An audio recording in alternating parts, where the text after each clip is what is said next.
ரிலேஷன்ஷிப்பில் உண்மை ரொம்ப ரொம்ப அவசியம். உண்மை மிஸ் ஆகிற இடத்துல அந்த இடத்துல நிறைய ப்ராப்ளம் அந்த இடத்துல காணப்படுகிறது என்று சொல்லி நம்ம பார்க்குறோம். நிறைய வேளையில் நான் ஒருத்தரை நேசிக்கிறேன், அவங்க உண்மையாக இருக்கணும், அவங்களும் என் மேலே உண்மையாக இருக்கணும். நான் அவங்கக்கிட்ட எல்லாமே நான் ஷேர் பண்ணுவேன், அவங்களும் எதையும் மறைக்காமல் ஷேர் பண்ணணும்.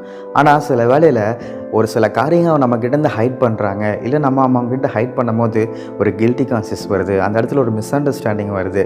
கடைசியில் அந்த ரிலேஷன்ஷிப் என்ன ஆகுது, அப்படியே டோட்டலாக ஸ்பாயில் ஆகுது, பிரேக்கப் ஆயிடுது.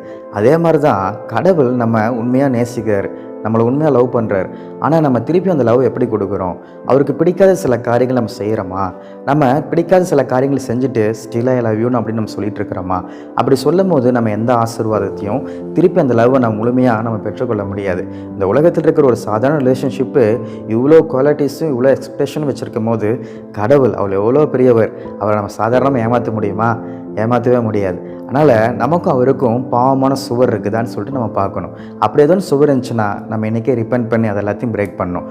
அவருக்கு பிரியமில்லாத காரியத்தை நம்ம செய்யாதப்ப அந்த லவ் எப்பயுமே உண்மையாக இருக்கும், அந்த லவ் எப்பயுமே எவர்லாஸ்டிங்காக இருக்கும். கடைசியில் அந்த லவ் நம்மளை ஹெவனை கூட்டிகிட்டு போகும். அதனால் ஒரு திங்க் பண்ணி பாருங்கள்.